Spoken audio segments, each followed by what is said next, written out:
it's Ruth. Now, I've been very interested in the whole Anthony Weiner Twitter fiasco and the ham-handed way in which he's managed or not managed this event. But what interests me more lately is the way the recipient of this tweet, a young woman, a college student in Washington State, a journalism major by the name of Gennette Cordova, has managed her sudden fame.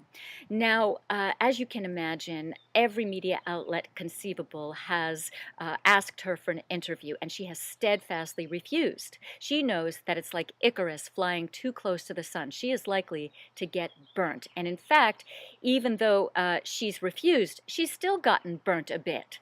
One of the things that happened to her was that the New York Post sent a reporter who posed as someone else, and then they published a quote-unquote interview with her that purported to be a legitimate interview, but which was clearly not. And then Politico, another publication, an online publication, a more left-wing publication, rewrote or reported that same type of interview as the Post did, and she called them both out, and she called them both out on Twitter. She has been just amazing at managing her story. She knows clearly that if she doesn't manage the story, someone else will fill in the blanks, and all of the innuendo and myth that tends to happen will happen. So, what are the three things that Gennette Cordova has done that makes her so brilliant at media mastery?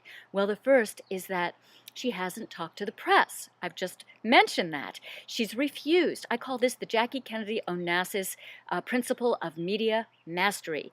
If you don't talk to the press, if you don't want to get caught up in a maelstrom of misinformation and innuendo, then don't talk to them. They will eventually tire and they will go away. It hasn't happened yet for her, but it will. Second, use Twitter to debunk the myths. Twitter is an amazing social media outlet. It has leveled the playing field so that anyone, people like Gennette Cordova, like me, like you, people who may be nobodies, can debunk myths and do it in a very direct and concise way. Twitter lends itself beautifully to that.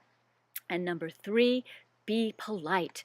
In all of this, she's never lost her cool. She's never been rude. It's been quite amazing. I don't know that I, with all of my experience, would have been able to handle this as well as Gennette Cordova has been able to handle her brush with 15 minutes. So kudos to Gennette Cordova, and all you public figures out there, take note.